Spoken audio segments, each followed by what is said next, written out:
프랑스 방송가에 전례 없는 사건이 터졌습니다. 25년 경력의 베테랑 다큐멘터리 제작자가 생방송에서 갑자기 오열하며 자신의 과거를 털어놓은 거예요. 문제는 그 고백의 내용이었습니다. 카타르에서 한국인들과 겪은 믿기 힘든 일들을 생생하게 폭로했거든요. 이 영상은 순식간에 바이럴이 됐습니다. 소셜미디어마다 댓글이 폭주하고 주요 언론사들이 앞다퉈 후속 보도에 나섰어요. 급기야는 정부 관계자들까지 긴급회의를 소집하는 상황에 이르렀습니다. 도대체 이 PD가 카타르에서 무슨 경험을 했기에 이런 파장을 일으킨 걸까요? 그 전에 잠깐 1초 만에 누를 수 있는 좋아요, 구독 버튼을 꼭 눌러주시면 영상 제작에 정말 큰 힘이 됩니다. 그럼 바로 사연 시작하겠습니다. 저는 클레르 마르탱입니다. 그날 생방송에서 울면서 고백한 바로 그 사람이에요. 25년 경력의 다큐멘터리 감독으로서 제가 저지른 가장 큰 실수와 그리고 그 실수가 어떻게 제 인생을 바꿔놓았는지 말씀드리려고 합니다. 사실 저희 편견은 어릴 때부터 시작됐어요. 저희 집안은 3대째 이어온 문화 엘리트 가문이었습니다. 할아버지는 파리 오페라 하우스에서 30년간 음향 감독으로 일하셨고, 할머니는 소르본 대학교 불문학과 교수셨어요. 아버지는 루브르 박물관 고위학예사, 어머니는 파리 국립음악원에서 30년간 바이올린을 가르쳤죠. 저희 집 거실에는 베토벤의 원본 악보 복사본이 액자에 걸려 있었고, 식탁에서는 매일 진정한 프랑스 문화에 대한 대화가 오갔습니다. 할아버지는 68혁명 당시에도 젊은이들의 무질서한 문화 파괴라며 비판적이셨고, 아버지 역시 그런 보수적 가치관을 물려받으셨어요. 클레르, 진정한 예술은 시간을 견디는 것이야. 유행은 사라지지만 고전은 영원하다. 아버지가 늘 하시던 말씀이었어요. 그런 환경에서 자란 저에게 대중문화란 그저 저급한 오락에 불과했습니다. 소르본 대학교 예술사학과에 진학한 후에도 마찬가지였어요. 교수님들은 바흐, 베토벤, 브람스의 작품 분석에만 집중했습니다. 현대음악이나 대중문화는 학문적 연구 대상도 아니었죠. 졸업 후 25년간 저는 오직 유럽 고전 문화만을 다뤘어요. 바로크 시대 음악의 사회적 의미, 인상파 화가들의 철학적 배경, 중세 성당 건축의 종교적 상징성, 이런 주제들로 수십 편의 다큐멘터리를 만들었습니다. 2019년 제가 만든 베토벤, 혁명의 선율이 칸 다큐멘터리 페스티벌에서 대상을 받았어요. 그때의 성취감은 정말 대단했습니다.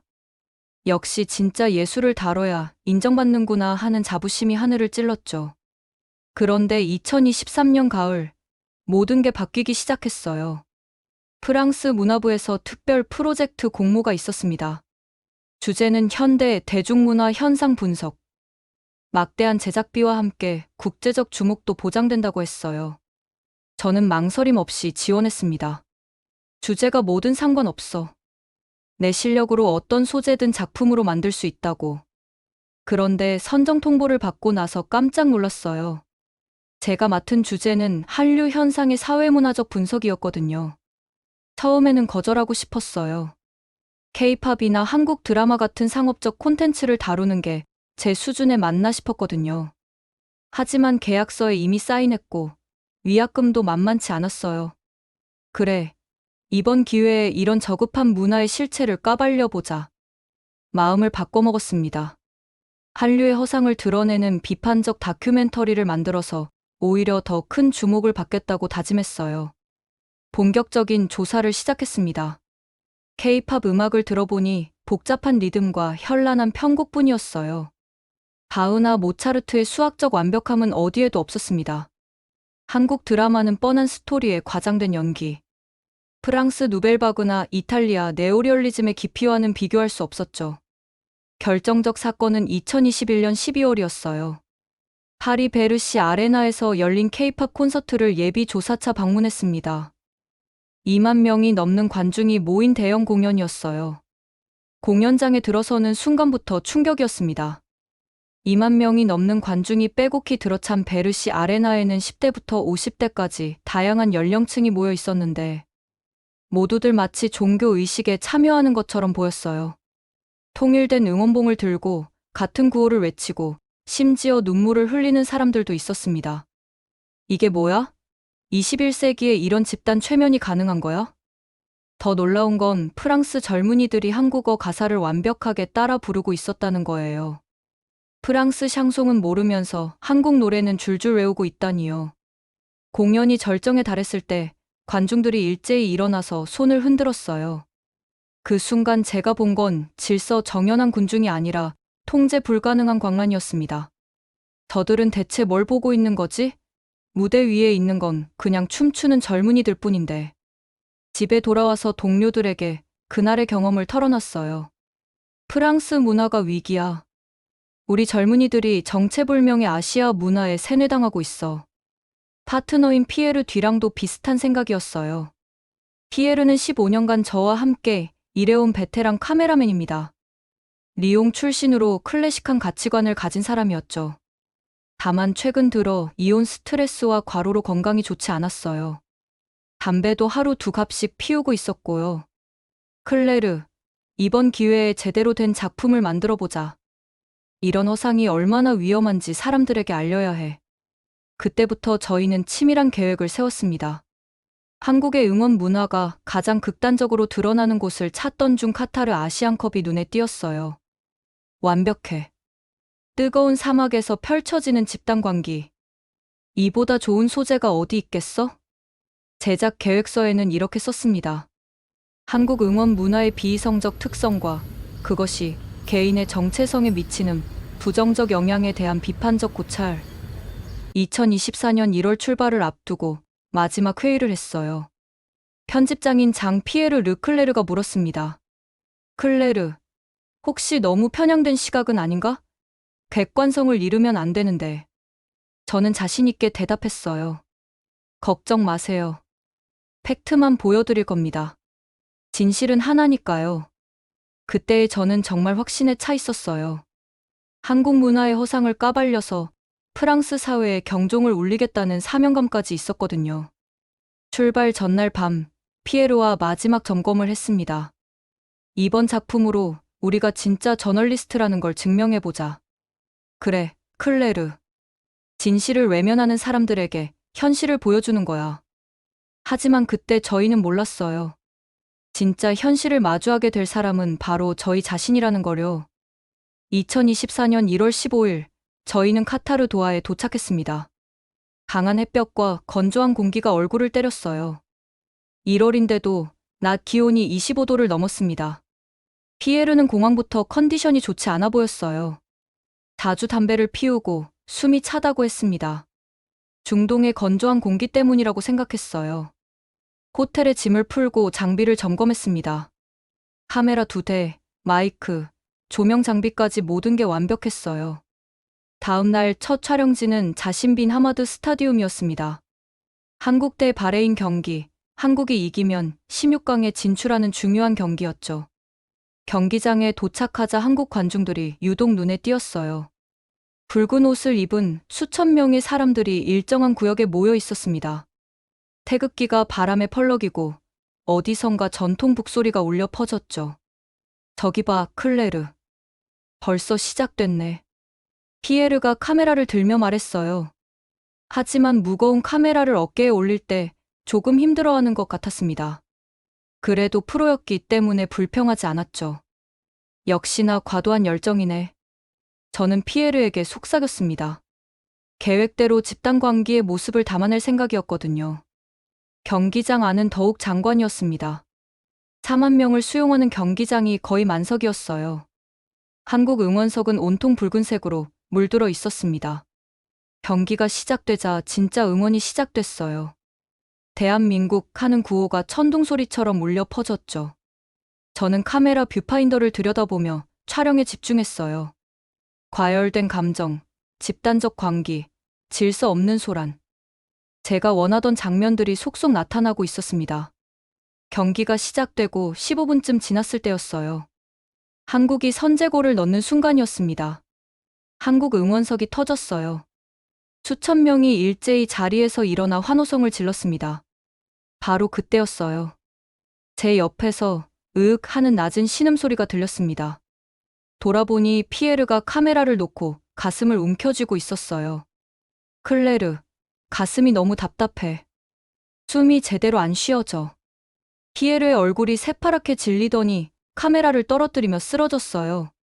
순간 피에르의 얼굴이 창백해지고 식은땀이 이마에 맺혔습니다. 심장에 문제가 생긴 게 분명했어요. 도와주세요. 응급 상황이에요. 저는 주변 사람들에게 소리쳤습니다. 경기장 의무진이 빠르게 달려왔지만 문제가 시작됐어요. 의무진들은 대부분 아랍어를 사용했고 영어를 할 줄 아는 사람도 매우 제한적이었어요. 제 서투른 영어로는 피에르의 정확한 증상을 설명하기 어려웠습니다. 체스트 페인, 하트 어택. 저는 아는 영어 단어를 총동원해서 외쳤어요. 하지만 의사소통이 제대로 되지 않았습니다. 소중한 시간이 계속 흘러가고 있었죠. 응급차가 도착했고 피에르는 병원으로 이송됐습니다. 응급실에 도착했지만 더 큰 벽에 부딪혔어요. 병원 행정직원이 말했습니다.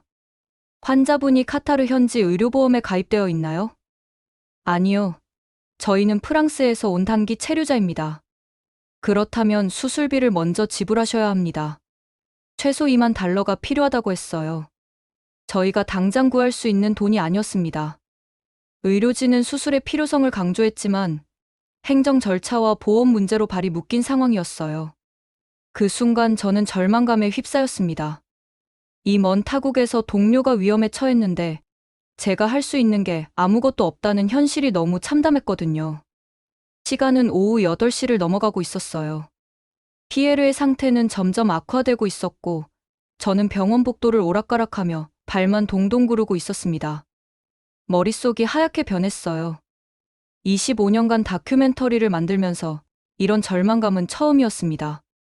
프랑스 대사관에 연락을 시도했지만 소용없었어요. 이미 업무 시간이 종료된 상태였거든요. 자동응답기만 영업시간은 현지 시간 오전 9시부터 오후 5시까지입니다. 급한 일이 있으시면 내일 다시 연락해 주시기 바랍니다라는 메시지를 차갑게 반복했습니다. 내일이라고? 지금 사람이 죽어가는데?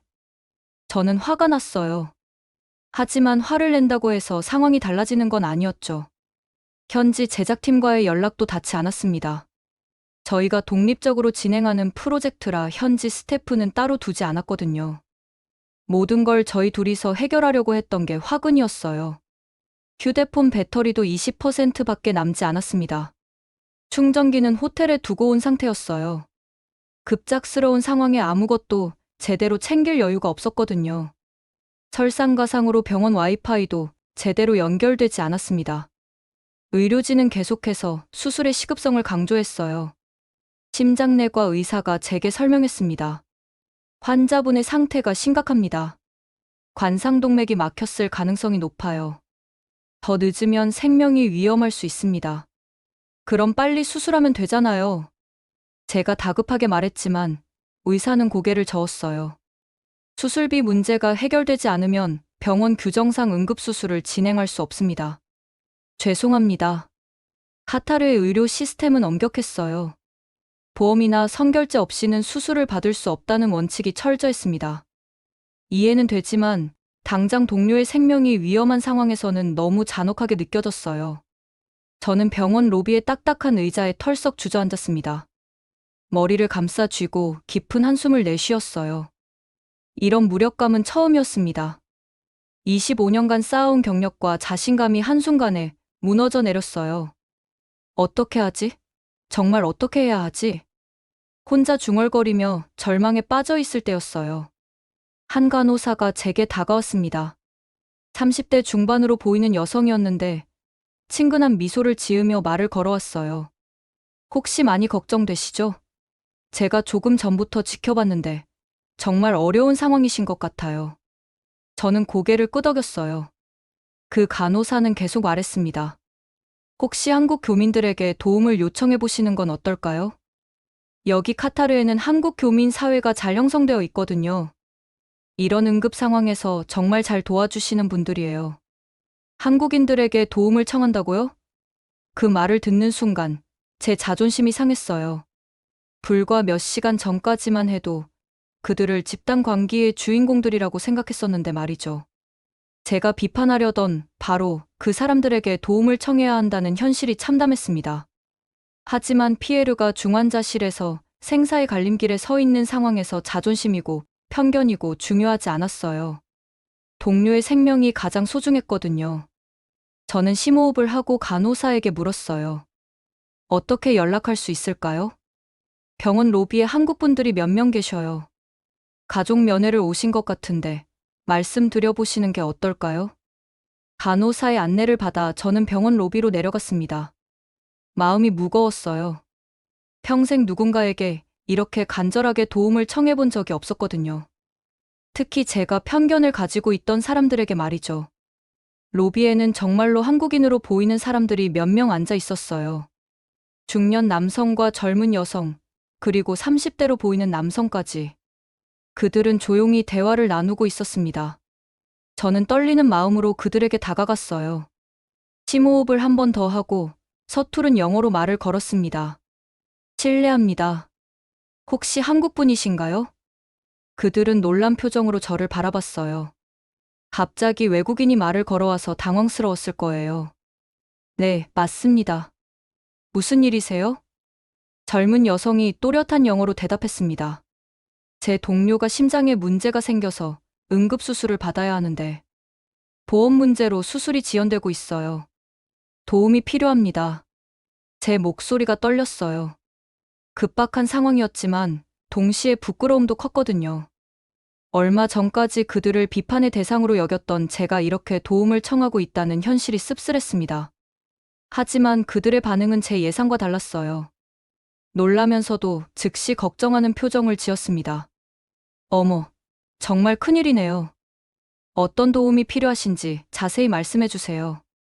그 순간 저는 그들의 눈에서 진심 어린 걱정과 따뜻함을 봤어요. 인종이나 국적과 상관없이 한 인간이 어려움에 처했을 때 보이는 자연스러운 연민이었습니다. 그때서야 깨달았어요. 제가 얼마나 잘못된 편견에 사로잡혀 있었는지를 말이죠. 가장 먼저 나선 사람은 정수라는 30대 여성이었습니다. 자신을 간호사 출신이라고 소개하더군요. 현재는 카타르에서 의료 관련 컨설팅 일을 하고 있다고 했어요. 제 상황을 듣자마자 정수는 즉시 행동에 나섰습니다. 지금 바로 한인회 카카오톡 단체방의 상황을 알릴게요. 의료진 중에 도움을 주실 분들이 계실 거예요. 정수가 휴대폰을 꺼내며 빠르게 메시지를 타이핑하기 시작했어요. 그 모습이 너무나 자연스럽고 익숙해 보였습니다. 저도 도와드릴게요. 30대 남성이 자신을 소개했어요. 박현수라는 이름의 비즈니스맨이었습니다. 에너지 관련 회사에서 일하며 카타르에 출장 온 지 일주일 됐다고 하더군요. 한인회에는 긴급 상황 대응 시스템이 있어요. 이런 일이 종종 있거든요.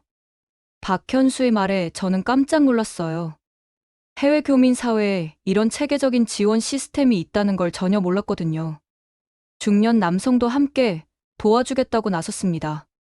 김철수라는 분이었는데 카타르에서 건설업에 종사한다고 했어요. 어디 병원이세요? 제가 아는 의사 선생님이 계시면 연락해 볼게요. 놀라운 일이 벌어지기 시작했어요. 정수가 휴대폰으로 메시지를 보낸 지 불과 3분 만에 답장이 쏟아지기 시작했습니다. 한인회 단체 채팅방에서 실시간으로 도움의 손길이 이어졌어요. 김영호 선생님이 지금 당장 오신대요. 정수가 흥분해서 말했어요. 김영호요? 카타르 국립병원에서 근무하시는 심장내과 의사예요. 지금 집에 계시는데 급히 나오신다고 하세요. 도저히 믿을 수 없었어요. 불과 몇 분 전까지만 해도 절망에 빠져 있었는데 갑자기 전문의가 직접 오겠다고 한다니요. 박현수도 바쁘게 전화를 걸고 있었어요. 한인회 회장님과 통화했어요. 긴급기금 사용 승인이 떨어졌습니다. 일단 수술비를 선결제하고 나중에 보험으로 정산하는 걸로 하겠어요. 긴급기금이요? 제가 어리둥절해서 물었어요. 그러자 김철수가 설명해 주었습니다. 카타르 한인회에는 교민들의 응급 상황을 위한 기금이 있어요. 매월 회비의 일부를 적립해서 만든 거죠. 이런 의료 응급 상황이나 급작스러운 사고에 대비하기 위해서요. 경이로웠어요. 체계적이고 조직적인 상호부조, 시스템이 구축되어 있다는 게 믿어지지 않았습니다. 7분 후, 정말로 김영호라는 의사가 병원에 도착했어요. 40대 초반으로 보이는 단정한 외모의 의사였습니다. 병원 외근복을 입고 있었지만 표정은 매우 진지하고 전문적이었어요. 환자 상황이 어떤가요? 김영호 의사는 저에게 묻기보다는 즉시 병원 의료진에게 가서 상황을 파악하기 시작했어요. 아랍어와 영어를 자유자재로 구사하며 의료진과 원활하게 소통했습니다. 제가 몇 시간 동안 해결하지 못했던 의사소통 문제가 순식간에 해결됐어요. 김영호 의사가 피에르의 증상과 응급처치 내용을 정확히 파악하고 병원 의료진과 치료 방향을 논의하기 시작했습니다. 관상동맥 조영술이 필요해 보이네요. 응급시술실 예약이 가능한지 확인해 보겠습니다. 김영호 의사가 병원 직원들과 아랍어로 대화를 나누더니 저에게 돌아와서 말했어요. 다행히 상태가 생각보다 심각하지는 않아요. 하지만 빠른 시술이 필요한 건 맞습니다. 수술비 문제는 어떻게 되었나요? 박현수가 대답했어요. 한인회에서 선결제 승인이 떨어졌어요. 지금 회계 담당자가 은행 업무를 처리하고 있습니다. 정말 기적 같은 상황이었어요. 불과 30분 전까지만 해도 불가능해 보였던 모든 문제들이 하나씩 해결되고 있었습니다. 정수는 제 옆에서 상황을 실시간으로 번역해주고 있었어요. 지금 수술 준비에 들어갔대요. 1시간 정도 걸릴 예정이고 성공 확률은 95% 이상이라고 하네요. 박현수는 한인회와 계속 연락하며 행정 처리를 도와주고 있었고요. 보험 청구 서류도 미리 준비해 놓을게요. 나중에 프랑스 보험사와 정산할 때 필요할 거예요. 김철수는 제가 머물 숙소를 알아봐주고 있었어요. 병원 근처에 깨끗한 게스트하우스가 있어요. 한인회에서 단기 체류자들을 위해 운영하는 곳이에요. 거기서 머무시는 게 좋겠어요. 카타르 한인회의 조직력은 경이로웠습니다. 후에 알게 된 사실이지만 카타르에는 약 900명의 한국 교민이 거주하고 있었어요. 이들은 모두 실시간 메신저 앱으로 연결되어 있었고 의료진, 법무진, 행정지원팀, 생활지원팀 등으로 세분화되어 체계적으로 운영되고 있었습니다. 응급수술 허가가 나왔습니다. 김영호 의사의 말을 듣는 순간 저는 안도의 눈물을 흘렸어요. 불과 1시간 전까지만 해도 절망적으로 보였던 상황이 뒤바뀐 거였습니다. 수술실로 향하는 피에르를 배웅하며 생각했어요. 제가 집단관계라고 생각했던 그 열정이 실제로는 이런 놀라운 결속력과 상호부조, 정신에서 나온 것이었구나 하고 말이죠. 그 순간 깨달았어요. 제가 본 것은 관계가 아니라 사랑이었다는 거요. 수술은 3시간 만에 성공적으로 끝났습니다. 김영호 의사가 직접 집도한 관상동맥 시술이었어요. 다행히 막힌 혈관을 뚫는 데 성공했고 피에르의 생명에는 지장이 없다는 소식을 들었습니다. 하지만 더욱 감동적인 건 수술이 끝난 후에도 한국 교민들의 도움이 계속되었다는 거예요. 마치 한 가족을 돌보듯 체계적이면서도 세심하게 저와 피에르를 챙겨주었습니다. 정수는 제가 병원에서 필요한 모든 행정 절차를 도와주었어요. 보험 청구에 필요한 서류부터 시작해서 항공편 변경. 심지어 피에르의 부인이 프랑스에서 카타르로 오기 위한 긴급 항공편 예약까지 모든 걸 신속하게 처리해 주었죠. 프랑스에 계신 부인과 화상통화로 연결해 드릴게요. 정수가 최신 실시간 번역 앱을 이용해서 피에르의 아내 마리와 프랑스에 있는 주치의를 동시에 연결해 주었어요. 언어 장벽 없이 정확한 의료 정보가 실시간으로 전달됐습니다. 여보, 정말 괜찮은 거야? 화면 너머로 마리의 눈물 섞인 목소리가 들렸어요. 피에르가 약한 목소리로 대답했습니다. 괜찮아, 마리. 여기 한국 분들이 정말 많이 도와줬어. 천사들이야. 그 모습을 보며 저는 또 한 번 눈물이 났어요. 이렇게 따뜻한 도움을 받을 줄은 꿈에도 몰랐거든요. 박현수는 제가 머물 숙소를 완벽하게 준비해 주었어요. 병원에서 도보 5분 거리에 있는 게스트하우스예요. 한인회에서 교민들의 가족이나 급작스럽게 카타르에 와야 하는 분들을 위해 운영하는 곳이에요. 숙소는 정말 깨끗하고 안전했어요. 모든 생활용품이 구비되어 있었고 무료 와이파이는 물론 간단한 식사까지 제공됐습니다. 숙박비는 어떻게? 제가 걱정스럽게 물어보자 박현수가 웃으며 대답했어요. 걱정하지 마세요. 이런 응급 상황에서는 한인회에서 지원합니다. 나중에 여유가 되실 때 후원금 형태로 내시면 돼요. 가장 감동적이었던 건 그들의 세심한 배려였습니다. 김영호 의사의 아내 수진이 직접 끓인 한국 전통차를 가져왔어요. 오미자차예요. 마음을 안정시켜주는 효과가 있어요. 많이 걱정되고 스트레스 받으셨을 텐데 이거 드시고 좀 진정하세요. 빨간 오미자차는 새콤달콤한 맛이었어요. 정말 마음이 차분해지는 느낌이었습니다. 또 다른 교민인 이미영 씨는 프랑스 빵을 사와서 주었어요. 고향 음식이 그리우실 것 같아서요. 도하에 프랑스 베이커리가 하나 있거든요. 각 구운 바게트예요. 따뜻한 바게트의 향이 코끝을 자극했어요. 정말 고마웠습니다. 또 다른 교민인 최민정 씨는 통역 서비스를 자원해서 도와주었어요. 혹시 병원이나 정부 기관에서 복잡한 서류 작업이 필요하시면 언제든 연락하세요. 아랍어와 영어, 프랑스어까지 가능해요. 그녀의 전문성에 저는 경탄했어요. 각자가 가진 능력을 자발적으로 나누어 주고 있었거든요. 무엇보다 인상 깊었던 건 이들의 돌봄이 체계적이면서도 자발적이었다는 점이에요. 누가 시킨 것도 아닌데 각자가 할 수 있는 일을 찾아서 도와주고 있었습니다. 마치 하나의 큰 가족처럼 말이죠. 왜 이렇게까지 도와주시는 거예요? 제가 정수에게 물었어요. 그러자 정수가 자연스럽게 대답했습니다. 당연한 거 아닌가요? 어려울 때 서로 도우며 사는 게 인간이잖아요. 특히 해외에서는 더욱 그래야 하고요. 그때 비로소 깨달았어요. 제가 경기장에서 본 한국인들의 열정적인 응원이 단순한 소음이 아니었다는 거요. 그것은 집단 관계가 아니라 공동체를 보호하고 서로를 격려하려는 본능적인 마음에서 나온 것이었습니다. 응원이라는 게 단순히 시끄럽게 소리치는 게 아니에요. 정수가 설명해 주었어요.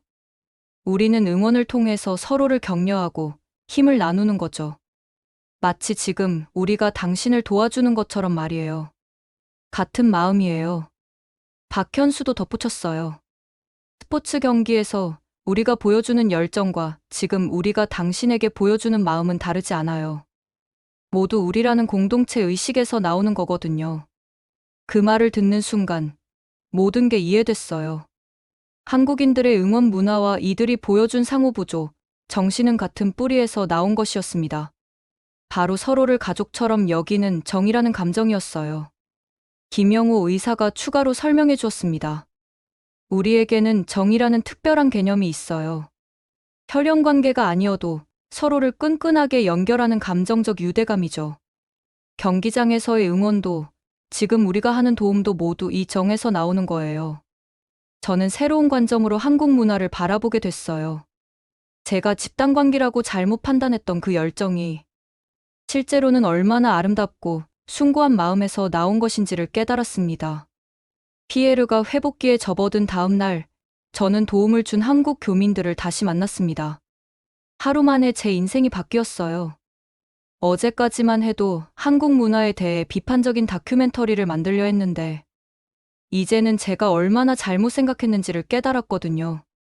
병원 카페에서 정수, 박현수, 김영호 의사, 그리고 어제 도움을 준 여러 교민들과 함께 자리를 가졌어요. 저는 진심으로 감사 인사를 드렸지만 그것만으로는 충분하지 않았습니다. 제가 가지고 있던 편견에 대해서도 솔직하게 고백해야 했죠. 사실 저는 처음에 한국 문화에 대해 아주 좋지 않은 선입견을 가지고 있었어요. 정수에게 조심스럽게 말문을 열었습니다.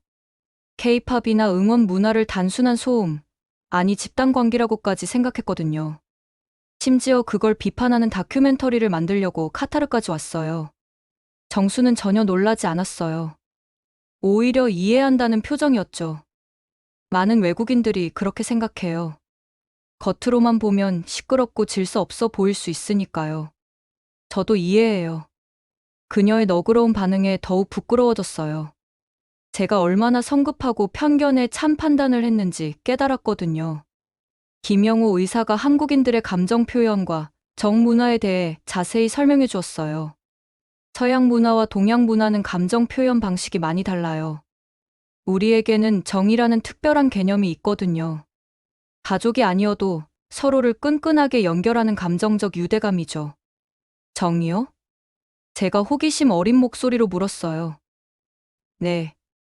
정은 단순한 우정이나 사랑과는 달라요. 더 깊고 지속적인 감정이에요. 한국 사람들은 한 번 정이 들면 가족처럼 여기게 돼요. 응원도 그 정에서 나오는 거예요. 박현수도 덧붙였습니다. 우리는 혼자가 아니라는 걸 확인하고 싶어 해요. 응원을 통해서 우리는 함께 있다는 메시지를 전달하는 거죠. 서로에게 힘이 되어주고 싶은 마음이에요. 그때 최민정 씨가 2002년 월드컵 이야기를 해주었어요. 그때 저는 고등학생이었어요. 거리에서 수백만 명이 함께 응원하는 걸 봤죠. 그때 느꼈어요. 아, 우리는 정말 하나구나 하고요. 그녀의 눈에는 그때의 감동이 여전히 남아 있었어요. 우리는 우리 자신을 위해 응원해요. 선수들만을 위한 게 아니라 우리 모두를 위해서요. 그 응원 속에는 우리 모두 힘내자는 메시지가 들어있거든요. 그 말을 듣고 저는 다시 경기장에 가보고 싶어졌어요. 이번에는 다른 마음으로요. 다음 날 오후 한국 대 요단 준결승전이 있었습니다. 저는 혼자서 경기장에 갔어요. 피에르는 아직 회복 중이라 병원에 머물러야 했거든요. 다신 빈 하마드 스타디움에 도착했을 때 똑같은 붉은 물결이 저를 맞이했어요. 똑같은 북소리, 똑같은 응원가. 하지만 제게는 달리 들렸습니다. 소음이 아니라 간절한 하모니로 들렸어요. 질서 없는 소란이 아니라 아름다운 협주곡으로 느껴졌습니다. 대한민국, 대한민국. 수만 명이 한 목소리로 외치는 구호 속에서 저는 새로운 의미를 발견했어요. 단순히 축구팀을 응원하는 게 아니라 서로에게 힘과 용기를 주고받는 소통의 방식이었습니다. 경기는 아쉽게도 한국이 1대2로 졌어요.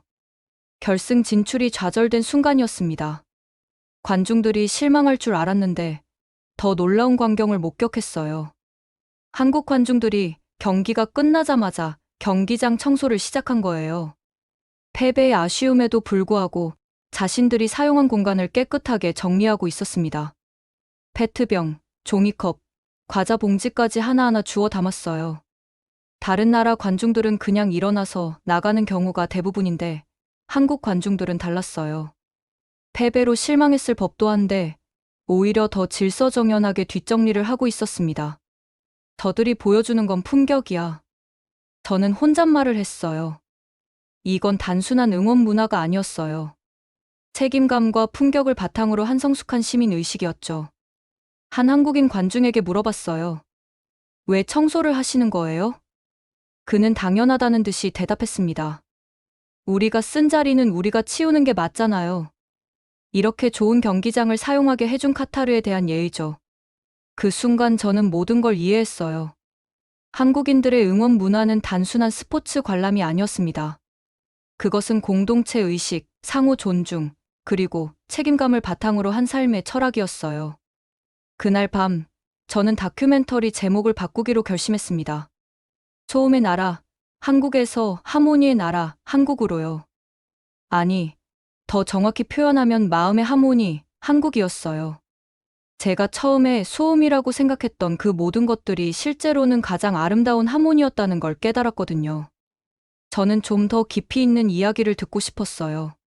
한국인들의 응원 문화가 어디서 나오는지, 그 역사적이고 철학적인 뿌리가 무엇인지 제대로 알고 싶었거든요. 단순히 현상을 관찰하는 것을 넘어서 그 본질을 이해하고 싶었습니다. 다음 날 오후, 저는 정수의 제안으로 카타르 한인회 사무실을 방문했어요. 도하 시내 중심가에 위치한 깔끔한 사무실이었습니다. 거기서 여러 교민들과 좀 더 진솔한 대화를 나눌 수 있었어요. 정수가 먼저 한국 역사와 응원 문화의 연관성에 대해 설명해 주었습니다. 우리 역사를 생각해 보세요. 수천 년 동안 크고 작은 외침을 정말 많이 받았잖아요. 중국, 몽골, 일본까지. 그때마다 살아남을 수 있었던 건 함께했기 때문이에요. 그녀는 잠시 멈춘 후 계속 말했어요. 혼자서는 절대 버틸 수 없는 상황들이 너무 많았어요. 그래서 우리에게 함께함은 단순한 선택이 아니라 생존의 조건이었던 거죠. 정수의 설명을 들으니 이해가 되기 시작했어요. 한국인들에게 응원은 단순한 여가 활동이나 스포츠 문화가 아니었던 거예요. 그래서 우리에게 응원은 단순한 스포츠 문화가 아니에요. 생존 방식이자 삶의 철학인 거죠. 혼자서는 약하지만 함께하면 강해진다는 믿음이에요. 김영호 의사는 정의 개념을 더 자세히 설명해 주었습니다. 정이라는 감정은 정말 독특해요. 서양의 러브나 프렌드십과는 차원이 달라요. 혈연이 아니어도 가족처럼 여기는 마음이거든요. 구체적으로 어떤 차이가 있나요? 제가 궁금해서 물었어요. 서양의 사랑이나 우정은 상당히 이성적이고 계약적인 면이 있잖아요. 조건이 맞으면 가깝게 지내고 안 맞으면 거리를 두는 식으로요. 하지만 정은 조건 없는 감정이에요. 김영호 의사가 계속 설명했습니다. 한 번 정이 들면 그 사람의 모든 것을 받아들이게 돼요. 장점도 단점도 성공도 실패도 함께 나누는 거죠. 해외에 나와 있는 교민들이 서로 도와주는 것도 이 정 때문이에요. 박현수는 자신의 개인적인 경험을 들려주었어요. 저는 2002년 월드컵 때 중학생이었어요. 그때 광화문 광장에서 수십만 명이 함께 응원하는 걸 봤죠. 그의 눈에는 그때의 감동이 여전히 생생히 남아 있었어요. 그때 느꼈어요. 아, 우리는 정말 하나구나 하고요. 나이도, 직업도, 사는 곳도 다 다른 사람들이 하나가 되는 순간이었어요. 박현수는 잠시 멈춘 후 더 깊은 이야기를 해주었습니다. 그런데 그 응원은 단순히 축구팀을 위한 게 아니었어요. 우리 자신을 위한 응원이었죠. 그 응원 속에는 우리 모두 힘내자, 우리는 할 수 있다는 메시지가 들어있었거든요. 감동적인 이야기였어요. 응원이 스포츠를 넘어서 자기 격려와 공동체 결속의 수단이 된다는 게 신기했습니다. 가장 인상 깊었던 건 최민정 씨의 말이었어요. 그녀는 40대 초반의 주부로 남편의 직장 때문에 카타르에 온 지 5년 됐다고 했어요. 외국인들에게는 우리가 시끄럽게 들릴 수 있어요. 과도하다고 생각할 수도 있고요. 하지만 그 안에는 수천 년의 마음이 들어있다는 걸 알아주셨으면 좋겠어요. 그 말을 듣는 순간 제 가슴이 뭉클해졌어요. 수천 년의 마음이라니 얼마나 깊고 무거운 표현인가요? 우리가 응원할 때 내는 소리 하나하나에는 조상들의 한과 희망이 들어있어요. 어려운 시절을 함께 버텨온 공동체의 기억이 담겨 있는 거죠. 최민정 씨의 목소리에는 깊은 자부심과 애정이 묻어나고 있었어요. 그래서 우리는 응원할 때 전 존재를 걸어요. 목소리가 쉬도록, 손목이 아프도록, 발이 아프도록 응원하는 거예요. 그게 우리 방식이에요. 김철수 씨도 자신의 생각을 들려주었어요. 저는 건설 현장에서 일하면서 많은 나라 사람들과 함께 일해봤어요. 아랍인, 인도인, 파키스탄인, 필리핀인. 정말 다양한 사람들이요. 그는 잠시 생각에 잠긴 후 말을 이었어요. 그런데 우리 한국 사람들만의 특별한 점이 있어요. 누군가 어려우면 정말 자기 일처럼 나서서 도와준다는 거예요. 마치 가족처럼요. 왜 그럴까요? 제가 물었어요. 글쎄요. 아마 우리가 어려웠던 시절이 많아서 그런 것 같아요.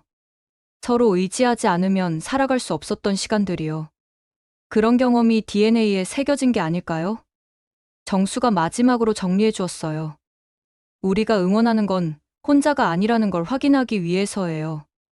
그리고 서로에게 너는 혼자가 아니야. 우리가 있어라는 메시지를 전달하는 거죠. 그 순간 저는 모든 걸 이해했어요. 제가 집단 관계라고 생각했던 그 열정이 실제로는 얼마나 깊고 아름다운 마음에서 나온 것인지를요. 한국인들의 응원은 단순한 스포츠 관람이 아니었어요. 그것은 철학이었고 삶의 방식이었으며 공동체를 이어가는 소중한 끈이었습니다. 프랑스로 돌아온 후 저는 6개월 동안 새로운 다큐멘터리를 편집했습니다. 처음 계획했던 내용과는 180도 다른 작품이 나왔어요. 비판이 아닌 이해, 편견이 아닌 존경, 소음이 아닌 하모니의 이야기였습니다. 편집 과정은 제게 또 다른 깨달음의 시간이었어요. 카타르에서 촬영한 영상들을 하나하나 다시 보면서 제가 얼마나 많은 것들을 놓치고 있었는지 깨달았거든요. 한국 관중들의 응원 장면을 다시 보니 처음에는 보이지 않았던 디테일들이 눈에 들어왔어요. 나이 든 할아버지가 젊은이들과 함께 손을 흔드는 모습, 어머니가 아이에게 응원가를 가르쳐주는 모습, 휠체어를 탄 장애인도 함께 응원하는 모습. 이 모든 장면들이 제게는 새롭게 다가왔어요. 세대와 계층, 심지어 신체적 조건을 넘어서 하나가 되는 진정한 공동체의 모습이었거든요. 피에르도 회복해서 편집 작업에 참여했어요. 그 역시 카타르에서의 경험을 통해 많은 것을 느꼈다고 했습니다. 클레르, 정말 놀라운 경험이었어. 죽을 뻔한 상황에서 낯선 사람들이 가족처럼 도와준다는 게 믿어지지 않았어. 피에르의 말에 저도 깊이 공감했어요. 그 경험은 저희 둘 다에게 인생을 바꿀 만큼 강렬한 것이었거든요. 2024년 9월 15일, 드디어 다큐멘터리가 프랑스 공영방송 프랑스오에서 방영됐습니다. 제목은 하모니 한국이 세계에 들려주는 노래였어요. 방송 반응은 폭발적이었어요. 시청률은 15%를 넘었고, 방송 직후부터 시청자들의 호평이 쏟아졌습니다. 프랑스 사람들이 한국 문화에 대해 가지고 있던 편견이 많이 사라졌다는 반응이었어요. 가장 기뻤던 건 편견에 대한 사회적 인식이 바뀌기 시작했다는 거였어요. 많은 프랑스 사람들이 나도 다른 문화에 대해 잘못 생각했던 것 같다고 말하기 시작했거든요. 소르본 대학교, 파리 정치대학, 리옹 대학교 등 여러 대학에서 특강 요청이 들어왔어요.